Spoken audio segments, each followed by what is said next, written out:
Qui sont la femme, l'enfant et le dragon dans Apocalypse 12? Dieu a annoncé la fin du monde à Jean par l'intermédiaire de Jésus-Christ, afin que ses disciples sachent ce qui allait se passer. Jean reçut bientôt cette révélation de Dieu. Ce livre répète des mystères concernant l'avenir. Le monde prendra fin et le jugement sera inévitable. Il montre un peu le paradis et combien il est merveilleux. Apocalypse 12, verset 1, est un signe de quelque chose de mauvais qui va arriver. On vit apparaître dans le ciel une femme revêtue du soleil, la lune sous ses pieds, et sur sa tête une couronne de 12 étoiles. Jean révèle les 7 premiers signes. Il se décrit comme un grand mégasméion et signe les chapitres 12, 13 et 14 de l'Apocalypse comme des figures majeures de la grande tribulation. Ce signe montre le premier des 7. Une femme vêtue de soleil est un grand signe. Jean a dit que nous ne devrions pas nous attendre à ce qu'elle apparaisse sur terre. Dieu utilisera ce signe pour communiquer quelque chose à Jean et à nous. Il a été associé à une femme vêtue de soleil, un concept religieux. D'après le rêve de Joseph, la femme vêtue de soleil représente Israël selon la Bible. Le rêve de Jacob est symbolisé par le soleil. La lune et les 11 étoiles représentent les enfants d'Israël, qui se prosternent maintenant devant Joseph. Joseph se trouve dans cette constellation avec les autres tribus d'Israël, selon Genèse 37, verset 9. Mais Joseph fit un autre rêve et dit à ses frères qu'il avait vu 11 étoiles et le soleil et la lune se prosterner devant lui. Dans d'autres passages de l'Ancien Testament, Israël, Sion ou Jérusalem est souvent représentée sous les traits d'une femme. La femme accouche au verset 2 d'Apocalypse 12. Elle était enceinte et a poussé des cris de douleur lors de l'accouchement. La vidéo révèle qui est l'enfant. Un dragon terrible et puissant apparaît. Apocalypse 2, verset 3. Puis un autre signe, un avertissement dans le ciel, un grand dragon rouge tirant sur Satan, avec 7 têtes et 10 cornes, et sur ses têtes cette couronne royale. Un autre signe dans le ciel. La créature décrite dans le texte est un symbole, et non un véritable dragon rouge. Elle représente la nature et le caractère de la personne. Le dragon est un animal redoutable et sa description évoque le mal dans toute sa force. Dans le livre de l'Apocalypse 12, il y a un dragon rouge à 7 têtes et 10 cornes. Les 7 têtes portent cette diadème, les cornes symbolisent la puissance et les couronnes représentent l'autorité. L'image des 7 têtes et des 10 cornes évoque la connaissance, l'autorité, le pouvoir et la force, et est donc effrayante. Le terme « diadème », qui vient du grec « diadème », n'apparaît que dans le livre de l'Apocalypse et dans aucun autre livre du Nouveau Testament. La couronne symbolise une victoire permanente, tandis que le diadème représente l'autorité et le pouvoir du gouvernement. Cette femme est très différente des autres dans l'Apocalypse. Dans l'Apocalypse, nous voyons d'autres femmes, comme Jézabel. Jézabel est liée à une religion qui enseigne de fausses croyances, selon le livre de l'Apocalypse, verset 2, paragraphe 20. Si vous aimez découvrir l'histoire biblique et son impact sur le monde d'aujourd'hui, cliquez sur « J'aime » maintenant. Ce faisant, vous aiderez non seulement à diffuser ces connaissances à un plus grand nombre de personnes, mais vous participerez également à la diffusion de la vérité. Votre soutien est essentiel pour poursuivre ce voyage à travers ces sujets fascinants. Mais j'ai un reproche à te faire. Tu tolères Jézabel, qui se dit prophétesse et qui séduit mes serviteurs en les poussant à l'impudicité et à manger des mets sacrifiés aux idoles. Nous rencontrons aussi une autre femme, la grande prostituée, liée à la fausse religion, dans Apocalypse 17, verset 2, avec laquelle les rois de la terre ont commis des actes immoraux et les habitants de la terre se sont enivrés du vin de son immoralité. Nous rencontrons aussi l'épouse qui accompagne l'Église. Nous lisons cela au verset 7 et 8 du chapitre 19 de l'Apocalypse. Nous voyons maintenant le dragon causer d'autres désastres, comme au verset 4 d'Apocalypse 12. Le verset 9 de ce même chapitre dit que le dragon est le serpent ancien, ou le diable est Satan, qui séduit le monde entier. Le verset 4 dit que Satan voulait détruire le Christ à sa naissance. Dieu a créé les anges pour qu'ils soient bons et heureux. Mais ils avaient aussi leur libre arbitre, comme des êtres moraux. Ils choisissaient leur destin. Certains sont restés fidèles à Dieu, comme Michel et ses anges, mais d'autres se sont rebellés contre le gouvernement du ciel et sont devenus des ennemis de Dieu et de son royaume. Nous parlons d'un enfant qui régnerait avec puissance, ce qui fait référence à Jésus-Christ, le Messie, qui règne sur le monde avec puissance. Apocalypse 19, verset 15. De sa bouche sort une épée tranchante qui frappe les nations. Il les gouvernera d'une main de fer. Il foulera la cuve du vin de la colère de Dieu. Cela s'est déjà produit lorsqu'Hérode a essayé de tuer Jésus enfant et lorsque Satan l'a attaqué pendant sa vie d'adulte. Versets 16 à 18 de Matthieu 2.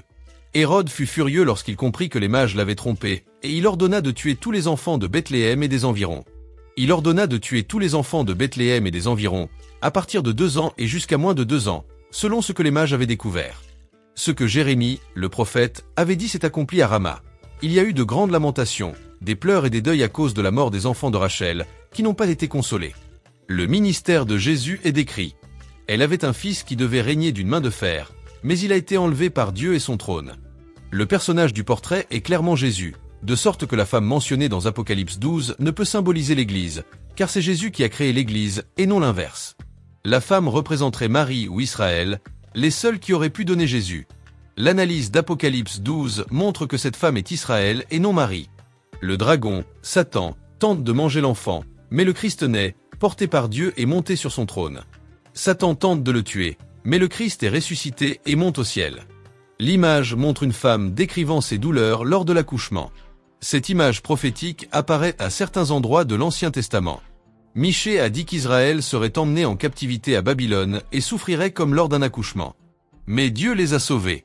Michée a utilisé cette image dans d'autres versets.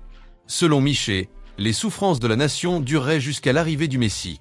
La prophétie était un message d'espoir, car le Messie viendrait et conduirait ses disciples. La prédiction des douleurs de l'enfantement symbolise les souffrances d'Israël, qui purifieront son peuple. Apocalypse 12, versets 6 et 7. La femme s'enfuit dans le désert, où Dieu la nourrira pendant 1260 jours. La guerre fait rage dans le ciel. Michel combat le dragon et ses anges. La femme s'enfuit et cherche protection dans un lieu préparé par Dieu. La nation spirituelle, le vrai peuple de Dieu, est préservée pendant 1260 jours, une période caractérisée par la détresse, la persécution et la tribulation. Bien que Satan attaque le peuple de Dieu, celui-ci est spirituellement en sécurité. On croit que Satan est en enfer, mais il n'y est plus. Bien que l'image populaire de Satan soit celle d'un personnage rouge avec des cornes, une queue et un trident, cela n'a rien à voir avec la représentation biblique. Satan peut entrer au ciel et être proche de Dieu, comme le dit Job. Michel et ses anges ont combattu le dragon et ses anges dans le ciel. Le dragon et ses anges ont été vaincus et précipités sur la terre. Apocalypse 12 parle d'un combat entre le bien et le mal dans le ciel. Le dragon a combattu, mais n'a pas gagné. L'archange Michel est le champion de Dieu. C'est ce que dit la Bible dans le livre d'Apocalypse 12 et dans le livre de Daniel 12. À cette époque, Michel, l'archange qui défend les croyants, sera le prince des fils de ton peuple. Ce sera une période de grande détresse, la pire de l'histoire. Mais à ce moment-là, les croyants seront libres. Michel et ses anges ont chassé Satan et ses partisans du ciel sur la terre. Le blasphème est le principal moyen utilisé par Satan pour attaquer le peuple de Dieu. Il accuse nos frères. Apocalypse 12, verset 10. Alors j'entendis dans le ciel une voix forte qui disait : Le salut est arrivé, ainsi que la puissance et le règne de notre Dieu, et l'autorité de son Christ, car l'accusateur de nos frères a été précipité. Satan perdra le conflit, comme le dit le livre de l'Apocalypse 12, verset 9.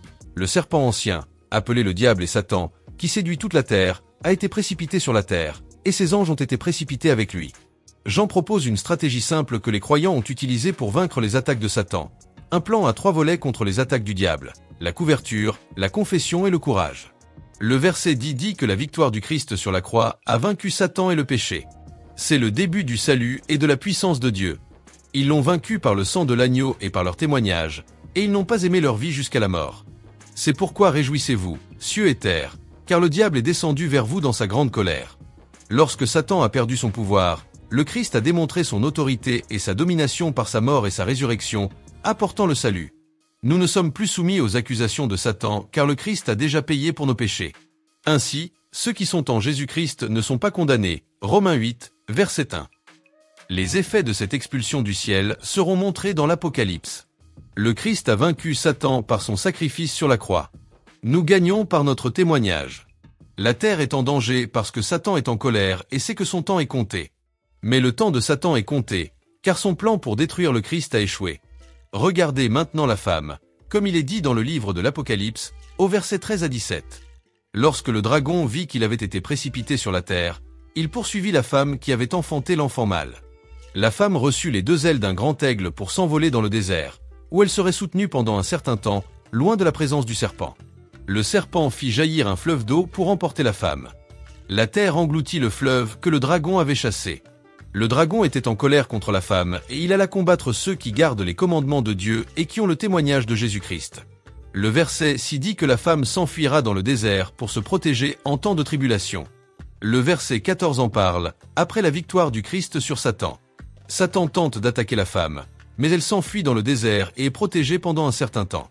Cela rappelle la façon dont les Israélites ont été sauvés dans le désert, comme le mentionne le livre de l'Exode, chapitre 19, verset 4. Dieu dit qu'il les a portés sur des ailes d'aigle, comme il a fait pour les Égyptiens, et qu'il les a amenés en Israël. Satan essaie de détruire les disciples de Dieu, mais il échoue et se met en colère. Il se concentre alors sur les autres croyants qui suivent les commandements de Dieu et gardent son témoignage, comme le dit le verset 17. Cela montre que Satan est hostile à ceux qui croient en Jésus. Le chapitre nous donne un ordre du jour pour ces événements. La femme représente les fidèles d'Israël qui donnent naissance au Christ. Satan attaque la femme, mais elle est protégée. Satan attaquera. Il se battra avec ses autres fils. Au chapitre 13, nous verrons les plans de Satan contre l'Église. Bien qu'il essaie de vaincre le Christ, il échoue et s'attaque à l'Église, en particulier à ceux qui suivent les commandements de Dieu et gardent son témoignage. Avant ce qui est révélé dans l'Apocalypse, la lutte entre le bien et le mal atteindra son apogée lors des événements finaux qui décideront de la victoire du Christ. L'histoire de la fin du monde ne parle pas seulement des problèmes du monde et de l'espace, mais donne aussi de l'espoir aux croyants lorsque tout semble aller mal. La protection des femmes par Dieu symbolise la défaite de Satan et la promesse de Dieu de prendre soin de son peuple. Cette partie de l'Apocalypse, pleine de symbolisme et de prophéties, encourage les croyants à avoir la foi, sachant que, bien que la lutte entre le bien et le mal se poursuive, l'issue est déjà décidée. Le Christ a vaincu la mort et est ressuscité. Ce sont des événements historiques importants pour les chrétiens. Ils croient que grâce à eux, le salut éternel est atteint et que Satan sera vaincu. Il s'agit d'un engagement inébranlable à l'égard des enseignements de Jésus et à vivre en conformité avec eux. En attendant, nous devons être reconnaissants pour le salut que Jésus-Christ nous offre. Si vous en avez assez de vivre sans le Christ, je vous invite à commencer une nouvelle vie. Changez votre vie en adoptant une petite attitude. Commentez ci-dessous. Je t'accepte comme mon seul et suffisant Seigneur et Sauveur. Suivez-moi pour plus de contenu comme celui-ci. À la prochaine fois. Que Dieu vous bénisse.